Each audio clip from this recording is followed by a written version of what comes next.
உலகெங்கும் வாழும் அன்பான தமிழ் உள்ளங்களுக்கு அநேக கோடி வணக்கங்கள். நல்ல நேரம் நிகழ்ச்சியூடாக நல்லதே நினைப்போம், நல்லதே நடக்கும், நலமாயிருப்போம். இன்றைய தினம் 13ஆம் தேதி 4ஆம் மாதம் 2026 திங்கட்கிழமை. இன்றைய தினம் விசுவாவசு வருடம் பங்குனி மாதம் 30ஆம் நாள், இந்த வருஷத்தின் கடைசி தமிழ் நாள். ஏகாதசி விரதம், அவிட்ட நட்சத்திரம், ஏகாதசி விரதம் இருக்க வேண்டிய நாள். இன்றைய தினம் ராகு காலம் 7:30 மணி முதல் 9 மணி வரை. இன்றைய தினம் யமகண்டம் 10:30 மணி முதல் 12 மணி வரை. இன்றைய தினம் நல்ல நேரம் 12 மணி முதல் 1:30 மணி வரை. இன்றைய தினம் குளிகன் நேரம் 1:30 மணி முதல் 3 மணி வரை. இன்றைய தினம் பூசம் ஆயில்யம் நட்சத்திரக்காரர்களுக்கு சந்திராஷ்டம தினம். பூசம் ஆயில்யம் நட்சத்திரக்காரர்களுக்கு சந்திராஷ்டம தினம். சூளம் கிழக்கு, பரிகாரம் தயிர், சுப முகூர்த்த நாள். என்ன நேர்களே, வாருங்கள் இனி இன்றைய தினத்திற்குண்டான ராசி பலன்களை பார்க்கலாம்.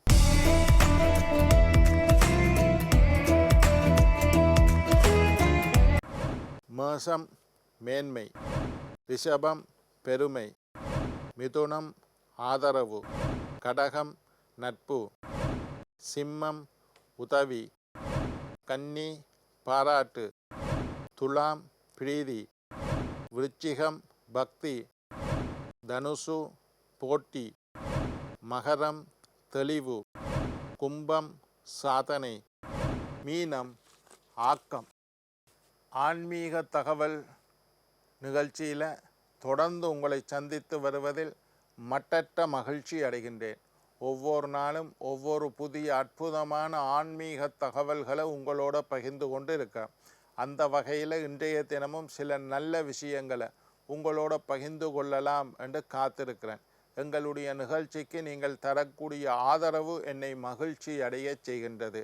எங்களுடைய நிகழ்ச்சி சம்பந்தமாக ஏதாவது ஜோதிடம் வாஸ்து சம்பந்தமாக கேள்விகள் இருப்பின் சக்தி டிவி நல்ல நேரம் நிகழ்ச்சி தயாரிப்பாளர் கீழ்கண்ட முகவரிக்கு கடிதம் மூலம் என்னை தொடர்பு கொண்டால் தொடர்ந்து வரக்கூடிய நிகழ்ச்சிகளில் தகுந்த கேள்விகளுக்குண்டான பதில்களை தொகுத்து தர காத்திருக்கின்றேன். இன்றைக்கு என்னத்தை பற்றி பார்க்க போகிறோம்னா, பராபவ வருஷ பிறப்பு, தமிழ் சித்திரை புத்தாண்டு. திருக்கணித பஞ்சாங்கப்படி எத்தனை மணிக்கு வருஷம் பிறக்குது, எப்போ விஷு புண்ணிய காலம், எப்படி மருத்து நீர் ஸ்நானம் செய்ய வேண்டும், நேற்று வாக்கிய பஞ்சாங்கப்படி எப்படின்னு சொன்னேன். இன்றைக்கு திருக்கணித பஞ்சாங்கப்படி எப்படின்னு சொல்ல போகிறேன். 2 பஞ்சாங்கப்படியும் மொத்தமாக 60 வருஷம் இருக்குது. அதில் 40வது வருஷம் பராபவ வருஷம். 14ஆம் தேதி 4ஆம் மாதம் 2026 செவ்வாய்க்கிழமை சரியாக 9:32 வருஷம் பிறக்கின்றது. திருக்கணித பஞ்சாங்கப்படி செவ்வாய்க்கிழமை 9:32 பராபவ வருஷம் பிறக்கின்றது. விஷு புண்ணிய காலம் எப்போ? வருஷம் பிறக்கிறதுக்கு 4 மணித்தியாலத்துக்கு முன்னுக்கும் 4 மணித்தியாலத்துக்கு பின்னுக்கு சேர்ந்த 8 மணித்தியாலங்களைத்தான் விஷு புண்ணிய காலம் என்று சொல்வார்கள்.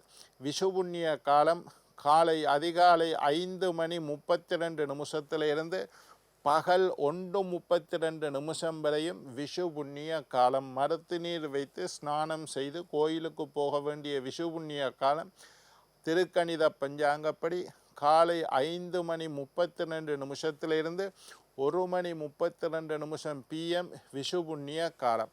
மருத்து நீர் வைத்து குளிக்கிறது தெரியும், எங்களுடைய சம்பிரதாய சடங்கு ஈழத்தில் இது அதிகமாக நடக்கும். சிரசில் கடப்பமிலையும் காலில் வேப்பமிலையும் வைத்து ஸ்நானம் செய்ய வேண்டும்.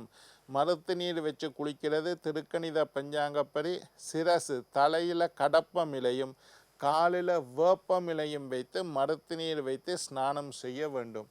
அதிர்ஷ்டமான வர்ணங்கள், இந்த வருஷ பிறப்புக்கு நீங்கள் வாங்க வேண்டிய புத்தாடைகளுடைய நிறம் என்னவென்றால் சிகப்பு வெண்மை. வெள்ளை கலர் வேட்டியில் சிகப்பு கரை அமைந்ததாக இருக்கலாம், அல்லது நீங்கள் கலிசான் போடுறதாக இருந்தால் சிகப்பு கலர், வெண்மை கலர், வெள்ளை சிகப்பு, இது ரெண்டும் வருஷ பிறப்பினுடைய ஆடைகளின் நிறம்.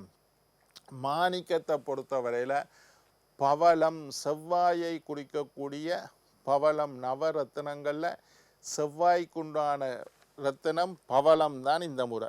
சுவையை பொறுத்தவரையில் வேப்பம்பூ புளியோதரை, வேப்பம்பூ புளியோதரை அறுசுவை உணவை உண்ணுறது எங்களுடைய சம்பிரதாய சடங்கு. இதில் ஒவ்வொரு வருஷத்துக்கும் ஒவ்வொரு விதமான சுவைகளை பற்றி சொல்லியிருப்பினோம். இந்த வருஷத்துக்குண்டான சுவை திருக்கணித பஞ்சாங்கப்படி வேப்பம்பூ புளியோதரை. சரி, இப்போ நேற்று வாக்கியப்படி இன்றைக்கு திருக்கணிதப்படி சங்கிரம தோஷ நட்சத்திரங்கள், எந்தெந்த நட்சத்திரக்காரர்களுக்கு தோஷம். இது வாக்கியம் திருக்கணிதம் ரெண்டுக்கும் ஒன்றுதான். ரெண்டு பஞ்சாங்கத்தை பின்பற்றக்கூடியவர்களும் இதை நீங்கள் தெரிந்து கொள்ளுங்கள். சங்கிரம தோஷ நட்சத்திரங்கள், எந்தெந்த நட்சத்திரங்கள் உங்களுக்கு தோஷத்தை தருகின்றது, இந்த நட்சத்திரத்தில் உடையவர்கள் கண்டிப்பாக மருத்துவரை வைத்து ஸ்நானம் செய்ய வேண்டும். நான் சொன்ன மாதிரி நேற்று 12 ராசிக்காரரும் மருத்து நீர் வச்சு குளிக்கத்தான் வேணும். அதிலையும் நான் சொல்லக்கூடிய சங்கிரம தோஷ நட்சத்திரக்காரர்கள் கண்டிப்பாக மருத்து நீர் வைத்து ஸ்நானம் செய்ய வேண்டும். நட்சத்திரத்தை எழுதி வச்சுக்கொள்ளுங்க. திருவாதிரை நட்சத்திரம், சிவபெருமாண்ட நட்சத்திரம் திருவாதிரை. புனர்பூஷ நட்சத்திரம், ராமருடைய நட்சத்திரம் புனர்பூசம். பூஷ நட்சத்திரம், மகாலட்சுமி நட்சத்திரம் பூச நட்சத்திரம். ஆயில்ய நட்சத்திரம், சுவாதி நட்சத்திரம், அவிட்ட நட்சத்திரம் 3, 4 பாதங்கள். அவிட்ட நட்சத்திரம் 3, 4 பாதங்கள். சதய நட்சத்திரம், சதய நட்சத்திரம். பூரட்டாதி நட்சத்திரம் 1, 2, 3 பாதங்கள். பூரட்டாதி நட்சத்திரம் 1, 2, 3 பாதங்கள். இந்த நட்சத்திரக்காரர்கள் கண்டிப்பாக மருத்து நீர் வைத்து ஸ்நானம் செய்ய வேண்டும். இன்னொரு சொல்றேன், கேட்டுக்கொள்ளுங்கோ. திருவாதிரை நட்சத்திரக்காரர்கள் கண்டிப்பாக மருத்து நீர் வச்சு குளிக்க வேண்டும். புனர்பூச நட்சத்திரக்காரர்கள் சங்கிரம தோஷ நட்சத்திரத்துக்குள்ளே இருக்கீங்க. பூச நட்சத்திரக்காரர்கள், ஆயில்ய நட்சத்திரக்காரர்கள், சுவாதி நட்சத்திரக்காரர்கள், அவிட்டம் 3, 4 பாதம். 1, 2 தேவையில்லை. அவிட்டம் 3, 4 பாதம். சதய நட்சத்திரக்காரர்கள், பூரட்டாதி 1, 2, 3 இந்த பாதத்தை சேர்ந்தவர்கள் கண்டிப்பாக மருத்து நீர் வைத்து ஸ்நானம் செய்ய வேண்டும். இது சங்கிரம இந்த வருஷம் பிறக்கிறது, இவைகளுக்கு கொஞ்சம் கூடாது. இவர்கள் கண்டிப்பாக மருத்து நீர் வைத்து ஸ்நானம் செய்து அழகிய ஆடைகளை அணிந்து ஆலயத்திற்கு சென்று இறைவனை பயத்துடன் பக்தியுடன் நம்பிக்கையுடன் வழிபட வேண்டும். சரி, இந்த மருத்து நீர் வச்சு குளிக்கிறதை பற்றி சொல்லியாச்சு. புது ஆடைகள் அணிகிறதை பற்றியும் கொஞ்சம் மஞ்சளை பூசி புது ஆடைகளை அணியுங்க. ஆலயத்திற்கு சென்று வழிபாடு செய்ய வேண்டும்.